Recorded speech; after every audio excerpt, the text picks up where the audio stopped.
D K Shivakumar ಅವರಿಗೆ ಮುಖ್ಯಮಂತ್ರಿ ಹುದ್ದೆಯನ್ನು ನೀಡಬೇಕು ಅನ್ನೋ ಒಂದು ಒತ್ತಾಯ ಮೈಸೂರು ಜಿಲ್ಲೆಯಲ್ಲಿ ಈಗ ಮತ್ತಷ್ಟು ತೀವ್ರಗೊಂಡಿದ್ದು, ಅದರಲ್ಲೂ ಪ್ರಮುಖವಾಗಿ ಮೈಸೂರು ಜಿಲ್ಲಾ ಒಕ್ಕಲಿಗರ ಸಂಘದ ವತಿಯಿಂದ ಇಂದು ಬೃಹತ್ ಒಂದು ಪ್ರತಿಭಟನೆಯ ಜೊತೆಗೆ ಒಂದು ಜಾಥಾವನ್ನು ನಡೆಸುವ ಮುಖಾಂತರ DCM ಡಿ ಕೆ ಶಿವಕುಮಾರ್ಗೆ ಮುಖ್ಯಮಂತ್ರಿ ಸ್ಥಾನವನ್ನು ನೀಡಬೇಕು ಅನ್ನೋ ಒತ್ತಾಯವನ್ನು ಒಕ್ಕಲಿಗ ಸಮುದಾಯ ಮಾಡಿದೆ ಅಂತ ಹೇಳ್ಬೋದು.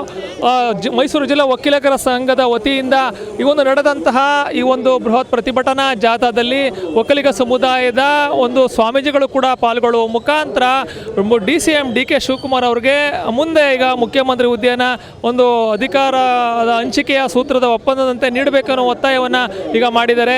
ಈ ಮುಖಾಂತರ ಮೈಸೂರು ಜಿಲ್ಲೆಯಲ್ಲಿ, ಅದರಲ್ಲೂ ಮುಖ್ಯಮಂತ್ರಿ ಸಿದ್ದರಾಮಯ್ಯ ಅವರ ತವರು ಜಿಲ್ಲೆಯಲ್ಲೇ ಡಿ ಕೆ ಶಿವಕುಮಾರ್ ಅವ್ರನ್ನ ಮುಖ್ಯಮಂತ್ರಿಯನ್ನು ಮಾಡಬೇಕು ಅನ್ನೋ ಒಂದು ಕೂಗು ಬಲವಾಗಿ ಈಗ ಎದ್ದಿದೆ ಅಂತ ಹೇಳ್ಬೋದು.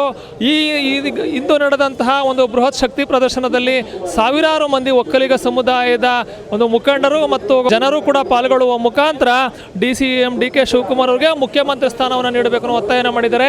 ಒಂಟಿಕೊಪ್ಪಲಿನಲ್ಲಿರುವಂತಹ ಚಂದ್ರಮಳೇಶ್ವರ ದೇಗುಲದಲ್ಲಿ ವಿಶೇಷ ಪೂಜೆಯನ್ನು ಸಲ್ಲಿಸಿದ ಬಳಿಕ ದೇಗುಲದ ಮುಂಭಾಗದಲ್ಲಿ ಈಡುಗಾಯನ್ನು ಒಡೆಯುವ ಮುಖಾಂತರ ಡಿ ಕೆ ಶಿವಕುಮಾರ್ ಅವರಿಗೆ ಒಂದು ಮುಖ್ಯಮಂತ್ರಿ ಹುದ್ದೆಯನ್ನು ನೀಡಬೇಕು ಅನ್ನೋ ಒಂದು ಒತ್ತಾಯವನ್ನು ಈ ಒಂದು ಒಕ್ಕಲಿಗ ಸಮುದಾಯದ ನಾಯಕರು ಮತ್ತು ಜನರು ಮಾಡಿ ಅಂತ ಹೇಳ್ಬೋದು.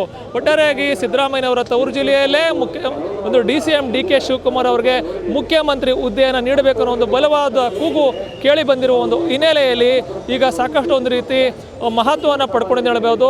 ಇದನ್ನು ಕಾಂಗ್ರೆಸ್ ಪಕ್ಷದ ಹೈಕಮಾಂಡ್ ಯಾವ ರೀತಿ ತೆಗೆದುಕೊಂಡು ಮುಖ್ಯಮಂತ್ರಿ ಹುದ್ದೆಯನ್ನು ಡಿ ಕೆ ಶಿವಕುಮಾರ್ ಅವ್ರಿಗೆ ನೀಡುತ್ತಾ ಇಲ್ಲ ಸಿದ್ದರಾಮಯ್ಯ ಅವ್ರನ್ನೇ ಮುಂದುವರಿಸೋ ಅನ್ನೋದು ಕೂಡ ಕಾಯ್ದು ನೋಡಬೇಕಾಗುತ್ತೆ.